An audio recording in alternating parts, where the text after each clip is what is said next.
이 시간 우리에게 주시는 하나님의 말씀은 사도행전 1장 3절에서 8절까지 말씀입니다.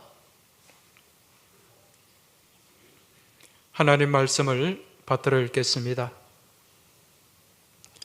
그가 고난받으신 후에 또한 그들에게 확실한 많은 증거로 친히 살아계심을 나타내사 40일 동안 그들에게 보이시며 하나님 나라의 일을 말씀하시니라.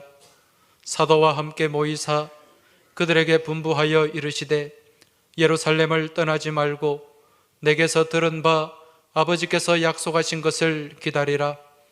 요한은 물로 세례를 베풀었으나 너희는 몇 날이 못되어 성령으로 세례를 받으리라 하셨느니라.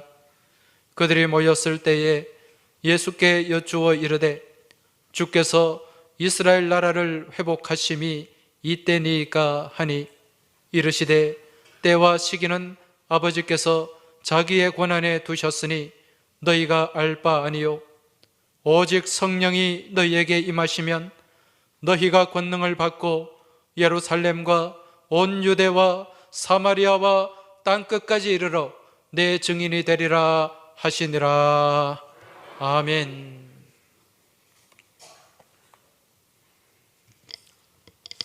할렐루야. 오늘 주시는 하나님의 말씀의 은혜와 능력이 이 자리에 함께 하신 우리 모든 믿음의 교우들 가운데 임하시길 주의 이름으로 축원합니다. 여러분, 지난 주일이 무슨 주일이었습니까? 부활주일 다 기억하시네요. 네. 지난 주일이 무슨 주일이었지 헷갈리기 시작하면 굉장히 어려워집니다. 네. 우리가 이 부활주일을 앞두고 사순절을 지냈습니다. 사순절을 지내는 동안 우리가 주님의 십자가와 또 그 고난을 깊이 묵상하며 지냈고 기도했습니다. 그리고 또 이 부활주일을 한 주간 앞두고 우리는 고난주간 특별 또 새벽자단을 쌓고 또 부활을 소망하고 또 기대하면서 또 그렇게 하나님 앞에 기도를 했습니다. 부활주일 당일에는 우리가 또 우리 주님의 몸과 피를 나누는 성찬 예식을 가졌고 또 그날 오후에 우리는 각 기간 또 성경 퀴즈 대회를 하면서 또 하나님과 함께 말씀 안에 머무는 그런 시간을 우리가 가지게 되었습니다. 자, 이제 오늘 우리는 이러한 부활주일을 지낸 첫 주일, 부활의 첫 주일을 우리가 맞이하게 되는데 오늘 여러분은 어떤 마음가짐과 어떤 자세로 이 예배 자리에 나오셨습니까? 이 주님의 부활은 내 삶에 어떤 의미가 있는가? 부활주일을 지낸 나는 또 이 부활에 대해서 어떤 믿음을 가지고 또 삶을 살아가고 있는가? 한번 우리가 점검을 해봐야 돼요. 여러분, 부활절은요, 그래서 매년 한 번 지나가는, 한번 부활주일 예배를 드리고 지나가는 그러한 절기가 아니고 이벤트가 아닙니다. 여러분, 부활은요, 생명이에요. 이 부활이 우리 삶 가운데 현재화되어야 됩니다. 그리고 부활이 내 심령 가운데 내재화되어야 돼요. 그래서 계속해서 이어지는 생명의 역사로 내 삶 가운데 펼쳐져야 된다는 것입니다. 여러분, 이 부활이라는 말의 뜻이 뭐죠? 부활, 부자가 한자로 무슨 뜻입니까? 다시 부자지요. 활자는 살 활자입니다. 다시 살아났다는 것입니다. 이 한자의 의미는 그러한데 이 성경 원문의 의미, 성경 원문에는 이 부활이라는 말이 아나스타시스라는 단어로 기록이 되어 있어요. 이 아나스타시스, 여기에 스타시스라는 단어에 아나라는 접두어가 들어가 있습니다. 이 아나라는 접두어는 위를 뜻하는 겁니다. 위. 스타시스는 올라간다. 바라본다, 그런 의미가 여기에 담겨 있어요. 그래서 이 부활 아나시스트는 바로 우리가 위를 바라보고 위를 향해 올라가는 것입니다.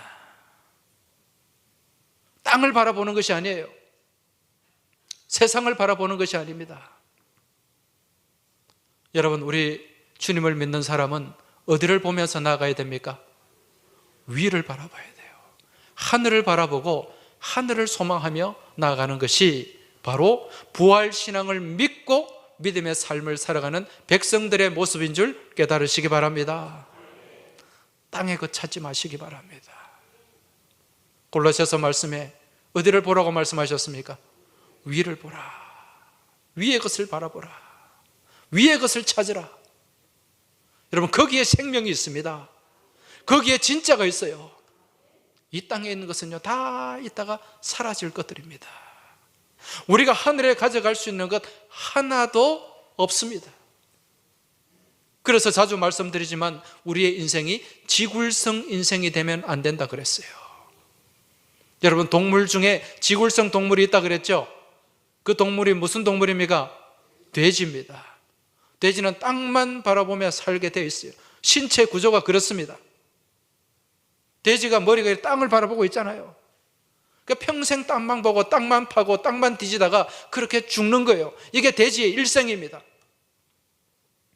우리의 삶이 땅만 바라보고 땅만 파헤치다가 땅의 것만 바라보고 소망하다가 그렇게 끝나는 인생이 되어서는 안 된다는 거죠. 마지막에 죽을 때 돼서 아, 하늘이 있었네, 하나님이 계셨네, 그 얼마나 어리석고 안타까운 인생인지 모릅니다. 여러분, 우리가 부활의 삶을 살아간다는 것은 위를 바라보고 위를 향해 올라가는 삶을 살아가는 모습인 줄 깨달으시기 바랍니다. 그러한 부활의 삶, 부활의 믿음과 신앙이 계속해서 삶 가운데 능력 있게 펼쳐지길 주의 이름으로 축원합니다. 오늘 우리가 읽은 말씀은 이제 부활하신 주님께서요, 부활 이후에 이 제자들과 백성들에게 명령하시는, 주시는 말씀입니다.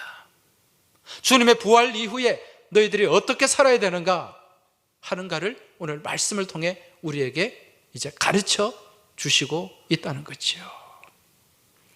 오늘 본문에 보면은 예수님이 크게 두 가지를 명령하고 있습니다. 먼저 오늘 본문 4절을 한번 보십시오. 사도와 함께 모이사 그들에게 분부하여, 명령입니다, 분부하여 이르시되 예루살렘을 떠나지 말고 내게서 들은 바 아버지께서 약속하신 것을 기다리라. 첫 번째 명령입니다. 예루살렘을 떠나지 마라. 그리고 하나님이 약속하신 것을 기다려라.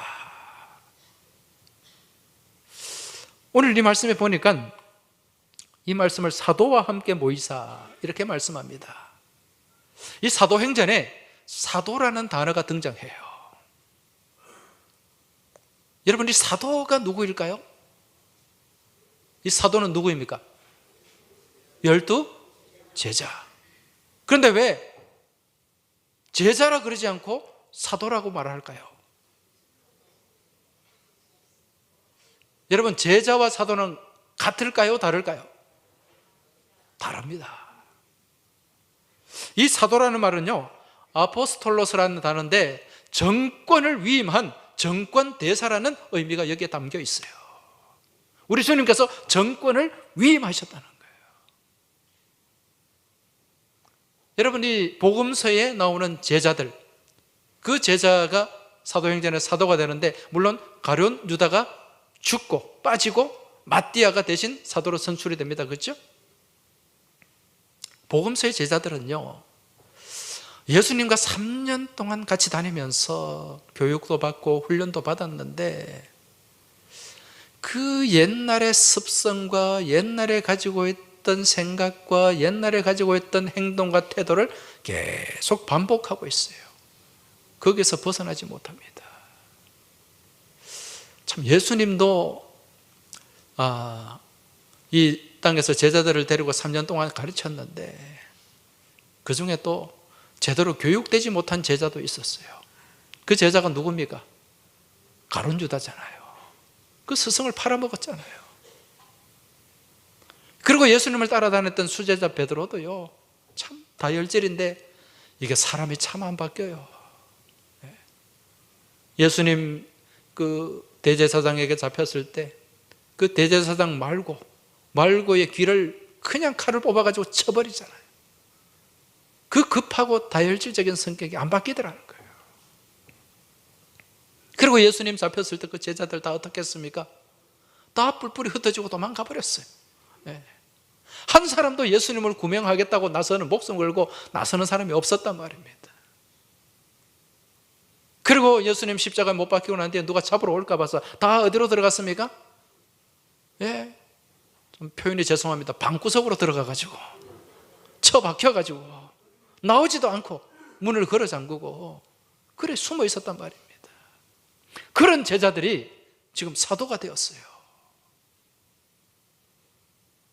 여러분, 이 사도는 어떤 사람, 왜 어떻게 해서 제자가 사도가 되었을까요? 그 중심에 무엇이? 부활하신 예수님이 계세요. 부활하신 예수님이. 부활하신 예수님을 만나고, 아, 예수님이 가르치고 말씀하셨던 것이 이거였구나, 진짜였구나 라는 것을 깨닫고 확신하고 믿음 위에 서기 시작한 사람들이 바로 사도라는 거예요. 여러분, 그 연약하고 나약하고 의심 많고 겁 많던 그 제자들이 사도가 되고 난 뒤에 어떻게 했습니까? 담대하게 하나님 말씀을 전했습니다. 복음을 들고 나갔어요. 문을 열고 나왔다고 얘기합니다. 그리고 목숨 걸고 하나님의 말씀, 복음을 증거했습니다. 그래서 그 사도들이 다 어떻게 됐습니까? 마지막에 순교했잖아요. 순교. 다 순교했어요. 한 사람 빼고, 사도 요한 빼고. 사도 요한은 90세까지 밤모섬에서 그렇게 지내면서 끝까지 술을 다 했는데, 나머지 다 사도들은 다, 심지어 베드로는 십자가에 거꾸로 못 박히기까지 그렇게 순교를 했습니다. 이게 제자와 사도의 차이라는 거죠. 그 중심에 누가 있습니까? 부활하신 예수님이 계시는 거예요. 여러분, 부활하신 주님을 만나게 되면 인생이 바뀌게 되는 줄 믿으시기 바랍니다. 우리의 인생이 바뀔 뿐만 아니라 우리의 생각도 바뀌게 되고요, 우리의 삶의 모습도 바뀌게 되고, 우리의 태도도 바뀌게 되고, 우리의 말과 행동도 바뀌게 되는 줄 믿으시기 바랍니다. 자, 이제 예수님께서, 부활하신 예수님이 이 사도들과 이 백성들을 향해서 떠나지 마라 그럽니다. 어디를 떠나지 마라? 예루살렘을 떠나지 마라. 그리고 약속한 것을 기다리라. 여러분, 주님이 계속해서 약속한 것이 무엇이었습니까? 성령이에요. 성령. 성령이 오신다. 성령을 부어주신다. 내가 너희를 고아와 같이 버려두지 않고 오실 성령께서 너희와 함께 할 것이다. 보혜사 성령께서. 그리고 떠나지 마라. 여러분, 여기서 말씀하는 예루살렘, 이 예루살렘은 어떤 장소입니까? 거룩한 도성이죠. 거룩한 장소예요. 하나님이 함께 하시는 곳입니다.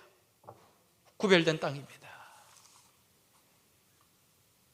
오늘날 이 시대도 주님께서 우리에게 동일하게 말씀하십니다. 예루살렘을 떠나지 마라. 그러면 오늘 이 시대에, 여러분, 이 예루살렘이 상징하고 의미하는 것이 무엇일까요? 주님이 함께 하시는 공동체가 어디입니까? 거룩한 장소가 어디입니까? 주의 몸된 교회인 줄 믿으시기 바랍니다. 이 교회 가운데 주님이 함께 하세요. 주님이 역사하십니다. 그래서 이 교회를 뭐라고 얘기합니까? 주님의 몸이다. 주님의 몸된 교회다. 에베소서 1장 23절. 에베소서는 여러분 교회론에 대한 말씀이잖아요. 이 말씀에 보면 교회는 그의 몸이니 만물 안에서 만물을 충만하게 하시는 이의 충만함이니라. 할렐루야. 교회는 무엇이라고요? 그의 몸이다. 주님의 몸이다. 그리고 교회는 충만합니다. 여러분, 이 충만이라는 단어, 이 충만이라는 말은요, 헬라 말로 이 플레로마라는 말인데, 이거 넘쳐난다는 거예요. 넘쳐난다. 가득하게 채운다. 교회는 채워주는 곳입니다, 여러분. 채워서 가는 곳이에요. 우리가 교회를 떠나지 않고 이 주님의 몸에 우리가 단단히 붙어 있을 때, 여러분, 주님께서 우리에게 공급하시고 채워주시는 줄 믿으시기 바랍니다. 우리 주님은 몸이에요. 줄기예요. 거기에 우리는 어떻게? 붙어 있는 가지란 말입니다. 그래서 우리는 지체라고 얘기하죠. 여러분, 나무의 가지가 그 원줄기에 붙어 있기만 하면 무엇을 공급받는다고요? 양분을 공급받고 수분을 공급받고 생명을 공급받게 되는 줄 믿으시기 바랍니다. 그러면 꽃이 피게 돼요. 언젠가는 꽃이 핍니다. 열매를 맺게 되는 줄 믿으시기 바랍니다. 그래서 우리는 교회를 떠나지 말아야 되는 거예요. 계속해서 교회를 통해서, 주의 몸을 통해서 우리가 공급을 받아야 됩니다. 여러분들 스마트폰 다 쓰시죠? 스마트폰 다 끄셨어요? 네, 무음으로 하시거나 끊어오시기 바랍니다. 근데 이 스마트폰이 정말 대단한 기계예요. 지금 인류의 삶을 바꿔놓고 역사를 바꿔놓고 있습니다. 이 스마트폰으로 안 되는 게 없어요. 안 되는 게. 옛날에 우리 전화기, 그러면 유선 전화기, 또 거기서 좀 발달된 게 무선 전화기 아닙니까? 옛날에 제가 어릴 때는 시골에서요, 70년대, 80년대 초까지 전화기 한 대 있으면 부자였습니다. 그 동네 동장이 방송을 해요. 누구 집에 전화 왔으니까 와서 받으세요. 그러고. 근데 나중에 이게 무선 전화기가 나왔어요. 무선 전화기. 그래서 차에 막 안테나 달아가지고, 카폰이라고, 그 사장님들만 그거 할 수 있는 것 아닙니까? 그거 있으면 얼마나 의시되고, 그 어느 날 보니까 또 집에도 무선 전화기가 있어지고, 그죠?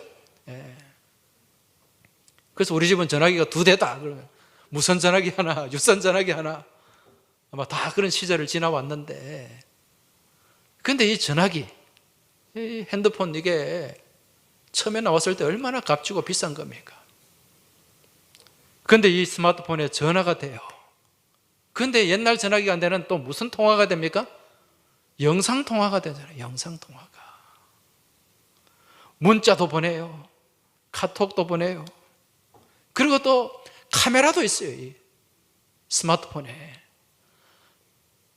제가 이 촌발이 충만한 사람이라서 저희 시골에서는 동네에 카메라 있는 사람이 별로 없었습니다. 한 70년대 때. 그 카메라 귀한 거잖아요. 옛날에 삼성 미놀타 카메라 한 대 있으면은 그래도 어깨에 힘 줬어요. 다른 얘기 하지 마시고. 그런데 이 전화기에 카메라가 붙어 있단 말입니다. 카메라 뒤에 또 뭐가 나옵니까? 캠코더 나왔잖아요. 캠코더. 그 캠코더, 그것도 처음에 다 못 갖고 있었어요. 그죠? 좀 그래도 재력 있는 집에서 캠코더 가지고 막 찍고, 한때 80년대 결혼식장에 막 카메라 들고 다니면서 찍는 거 유행했잖아요. 그런 카메라가 요만한 전화기 안에 들어있다니까요. 그리고 이게 또 시계도 되네. 알람도 돼요. 알람.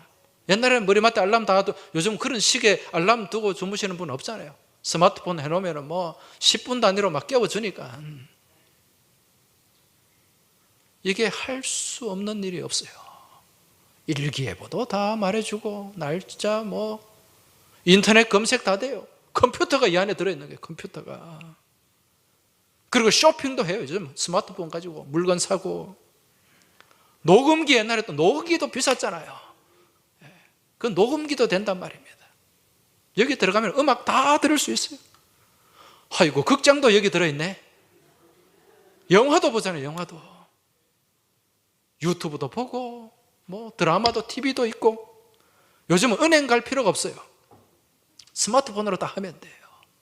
이게 정말 놀라운 기계입니다. 정말 말 그대로 스마트한, 멋지고 탁월한 그런 이게 기계입니다.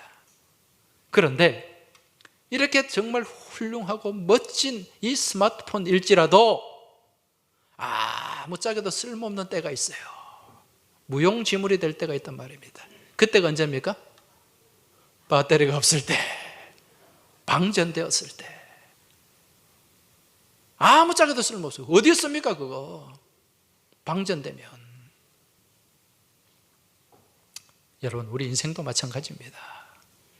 하나님은 우리 인생을 참 스마트하게 만드셨어요. 그렇죠?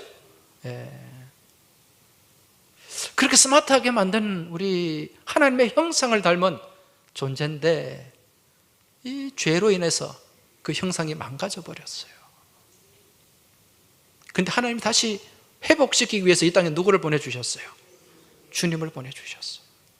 십자가 지시고 그 십자가 죽음의 권세를 꺾으시고 부활하심으로 말미암아 다시금 우리가 하나님의 자녀가 된 삶을 살아가게 되는 줄 믿으시기 바랍니다. 이제 하나님께서 공급하시는 힘으로 살아가면은요, 우리 이 땅에 멋진 삶, 스마트한 인생을 살아갈 수 있습니다. 내가 능력 주는 자 안에서 내가 모든 것을 할 수 있느니라. 할렐루야. 우리 하나님의 힘을 공급받아야 돼요. 하나님 주시는 힘으로 우리가 살아내야 됩니다. 이 세상 우리 힘으로 막 감당할 수가 없어요. 마치 이 사단이 우는 사자처럼 삼킬 자를 찾는 이때에, 이 시대에 우리의 힘으로 안 된다는 거죠. 누구의 힘으로 맞서야 됩니까? 하나님의 힘으로. 여러분, 하나님의 힘을 우리가 어떻게 공급받습니까? 우리도 충전해야 돼요. 우리도 방전됩니다. 여러분, 우리가 살면서 방전될 때 번아웃이라는 말 들어보셨죠? 탈진. 육체적으로도 번아웃이 되지만 더 무서운 게 영적 번아웃입니다. 여러분, 영적 탈진이에요. 공급받아야 돼요. 충전이 돼야 된단 말입니다. 어디서 충전이 돼야 됩니까? 몸된 교회에서. 아까 말씀드렸죠. 주의 몸된 교회, 충만함이라고 말씀드렸죠. 교회는 그의 몸이니 만물 안에서 만물을 충만하게 하시는 이의 충만함이니라. 할렐루야. 교회는 채우는 곳이에요. 세상의 악한 더럽고 추한 죄를 다 비우고 내 욕심을 비우고 무엇을 채워가는 곳이다? 하나님의 은혜를 채워가는 것이고 하나님의 능력을 채워가는 것이 주의 몸된 교회인 줄 믿으시기 바랍니다. 오늘 여러분 충만하게 채워가시길 주의 이름으로 축원합니다. 우리 안에 충만함이 있어야 세상 가운데 나가서요, 우리가 빛이 될 수 있고 소금이 될 수가 있어요. 하나님의 선한 영향을 드러낼 수 있다는 것입니다.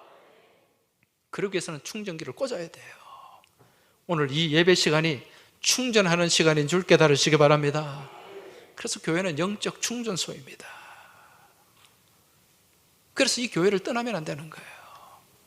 주님의 몸에 우리가 붙어 있어야 된다는 것입니다. 오늘 말씀이 바로 이 말씀인 줄 믿고 깨달으시기 바랍니다. 그래서 무슨 일이 있어도 여러분, 주일은 성수해야 된다 하지 말아야 된다? 성수해야 돼요. 우리 목숨이 달린 일입니다. 여러분, 다른 핑계 대지 마시고 주일이면 무조건 주님 앞에 나오는 신실한 주일을 성수하는 믿음의 자녀, 믿음의 백성들 되시길 주의 이름으로 축원합니다. 이제 우리가 두 번째 명령, 여러분, 하나님이 무슨 명령을 하셨는가? 이제 예루살렘을 떠나지 말고 또 그 약속하신 것을 기다리면서 부활 이후에 우리가 해야 될 사명을 우리에게 말씀해 주고 있어요. 오늘 8절 말씀입니다. 다 같이 한번 읽어보겠습니다. 오직 성령이 너희에게 임하시면 너희가 권능을 받고 예루살렘과 온 유대와 사마리아와 땅끝까지 이르러 내 증인이 되리라 하시니라. 할렐루야. 이 지상 대명이라 그래요. 위에 계신 우리 하나님이 이르신 가장 크고 엄중하고 중요한 명령, 바로 오늘 이 말씀인 줄 깨달으시기 바랍니다. 무엇 하라는 거예요? 증인이 되라. 증거하라. 부활하신 주님의 증인이 되라. 이 증인이라는 말은요, 헬라말로 마르티스, 목격자라는 뜻입니다. 부활의 목격자가 되어라. 여러분, 우리가 간혹 길을 가다 보면 길가에 현수막이 붙어 있어요. 목격자를 찾습니다. 왜 붙여놨을까요? 이 목격자가 있어야 이 사건의 실마리를 풀 수 있기 때문에 증인을 찾는다는 거예요. 목격자를. 안 그러면 사건을 해결할 수가 없어요. 오래전의 일입니다. 서울 용산구에 후암동이라는 동네가 있어요. 어느 주택 가정집에 화재가 났습니다. 밤 12시 30분에 소방관이 출동해서 문을 따고 들어서 불을 껐는데 화재는 10분 안에 진압이 됐어요. 그런데 그 집에 아기 엄마가 죽었어요. 그리고 3살짜리 아기는 살아 있습니다. 그 다른 식구는 없어요. 처음에 소방관이 화재로 연기를 마셔가지고 죽었는가 했는데 감식을 하고 부검을 해봤더니 누가 방화를 한 거예요. 이미 죽은 상태에서 불이 난 거죠. 근데 3살짜리 아기가 그 현장에 있었어요. 그 외에는 다른 증거가 없습니다. 사건이 미궁에 빠질 그런 상황에 처음에 겁에 질려있던 아기가 막 울기만 하더니 어느 순간에 이 아이가 아기 아저씨 막 그러는 거예요. 그 아기 아저씨가 뭐지? 그래서 이제 이 경찰들이 너 아기 아저씨 알아? 그러니까 안 돼요. 그래서 이제 주변 사람들 사진을 막 수집해가지고 이 사람 보여주고 저 사람 보여주고 이 사람도 아니에요. 이 사람도 아니야. 나중에 한 사람 보는데 아기 아저씨야 그런 거예요. 그 아기 아저씨가 그 옆집 아저씨였어요. 알고 봤더니 그 옆집하고 평소에 친하게 지냈던 모양입니다. 그 옆집에 이 3살짜리 아기보다 더 어린 아기가 있었어요. 그 아기를 키우는 아저씨라는 뜻이죠. 결국 이 아이가 목격자였고 이 아이의 증언으로 인해서 미궁에 빠질 뻔한 그 사건이 해결이 되었다는 거죠. 여러분, 아무것도 모르는 아기 한 사람도 증인이 될 때 엄청난 파워가 있다는 것을 깨달으시기 바랍니다. 이게 증인의 파워예요. 지금 주님께서는 부활을 목격한 제자들을 향해서 이 부활의 증인이 될 것을, 부활의 목격자가 될 것을 명령하셨고 그 명령에 따라서 순종했더니 인류의 역사가 바뀌게 된 줄 믿으시기 바랍니다. 여러분, 인류의 역사는 그 중심에 누가 있습니까? 예수님이 계시잖아요. 예수님을 중심으로 해서 예수 이전과 예수 이후의 인류 역사가 완전히 바뀌게 됩니다. 예수 이전을 뭐라 그럽니까? BC, 예수 이후를 AD. 믿지 않는 사람도 다 고백해요. BC가 뭡니까? BC 몇 년 그러잖아요. Before Christ, 그리스도 이전입니다. AD, 아노 도미니, 주님께서 오신 이후를 얘기하는 거예요. 그 중심에 누가 계십니까? 예수님. 그래서 역사는 누구의 이야기다? 주님의 이야기. His story, His story가 합쳐진 말이에요. 그분의 이야기, 주님의 이야기가 바로 역사라는 거예요.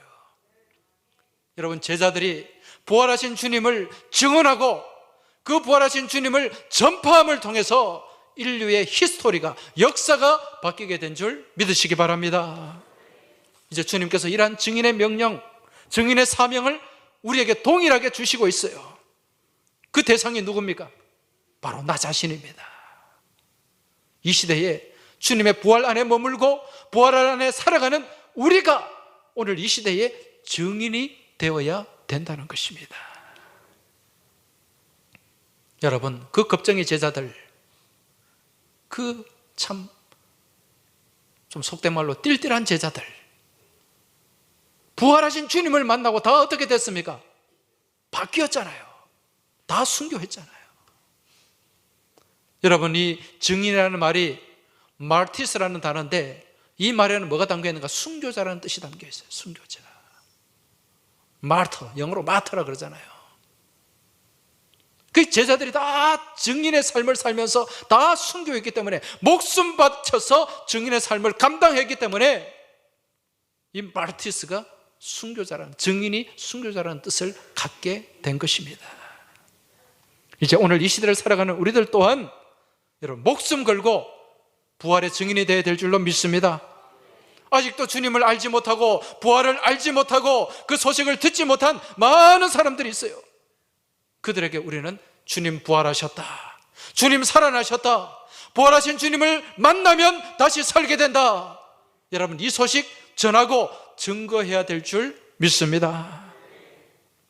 이제 우리가 이러한 증인된 삶을 살기 위해서 오는 4월 30일 주일입니다.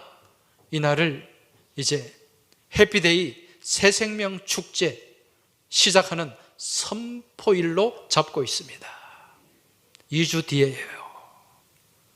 4월 30일부터 언제까지? 6월 25일까지 6.25 해피데이 6.25. 여러분 영적 고지를 점령하자. 고지를 점령하기 위해서 2개월 동안 믿음의 행진, 믿음의 진군을 우리가 하게 될 것입니다. 때마침 이날이 주일인데 6.25예요. 공교롭게도 여러분 6.25 우리 영적 전쟁 6.25 반드시 승리하시길 주의 이름으로 축원합니다. 한 사람도 낙오자가 없어야 돼요. 이 믿음의 행진, 전도의 행진, 이 진군 가운데 한 분도 낙오자가 없고 이탈자가 없길 주의 이름으로 부탁드립니다.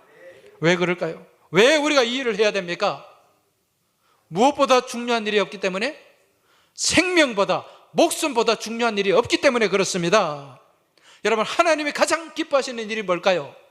생명 살리는 일이에요. 왜? 생명보다 더 소중한 게 없다니까요. 지난해 8월 달에 제주도에 가면 그 한경면이라는 데가 있어요. 그 한림 표선 이쪽, 표선이 아니고 한림 쪽에, 거기에 그 동네에 개 한 마리가 돌아다니는데 몸통에 화살을 맞은 거예요. 화살이 꼽혀가지고 관통해가지고 개가 막 비틀거리면서 돌아다니는 겁니다. 그 주민이 신고를 했어요. 그 경찰이 출동을 했습니다. 그리고 이제 이 개한테 화살을 쏜 범인을 찾기 시작합니다. 장장 7개월 동안 수사를 했어요. 이 개에게 화살을 쏜 그 범인을 잡으려고 현수막을 길거리에 9개나 매달았습니다. 목격자를 찾습니다. 그리고 수배 전단지 3,000장을 돌렸다고 합니다. 그리고 7개월 동안 이 개 범인을 잡기 위해서 투입된 인력만 480명이 넘는다고 해요. 범인을 잡았을까요? 못 잡았을까요? 잡았죠. 안 잡았으면 내가 얘기를 못하지. 7개월 뒤에 잡았어요. 잡고 보니까 이분이 막 왜 화살 쐈냐 그러니까 직접 활도 만들었더라고요. 잘 만들었는 모양이에요. 개 뚫기가 쉽지 않은데 왜 저 개한테 화살 쐈느냐. 개는 죽지는 않았어요. 또 수술을 한다고 돈도 엄청 들었어. 우리 닭을 물어주겠다는 거예요. 내가 키운 닭을 화가 나서 쐈다. 그래도 변명의 여지가 없어요.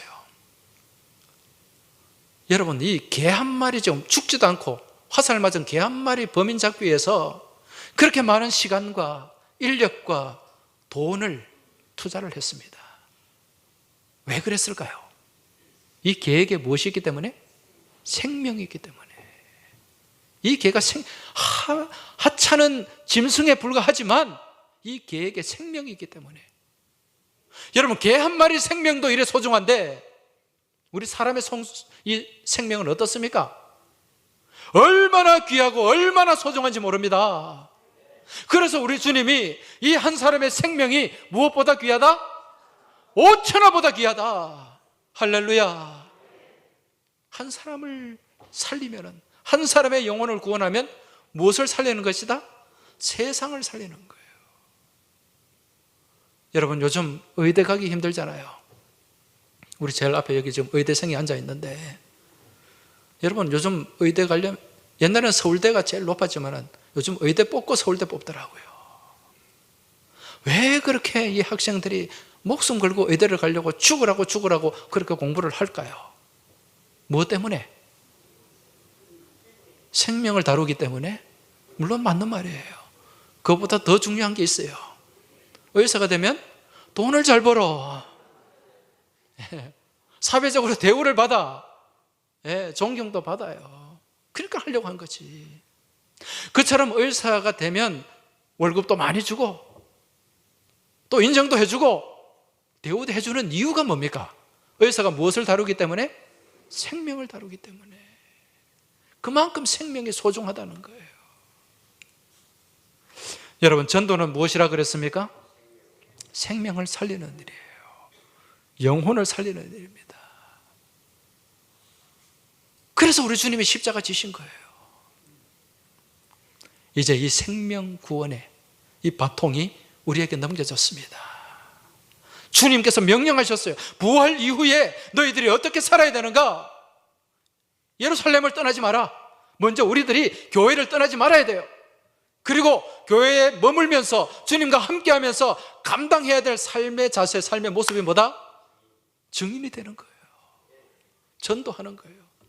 이건 해도 되고 안 해도 되는 게 아닙니다. 반드시 해야 되는 주님의 엄중한 명령인 줄 깨달으시기 바랍니다. 이제 우리 교회가 이 증인된 사명을 감당해야 됩니다.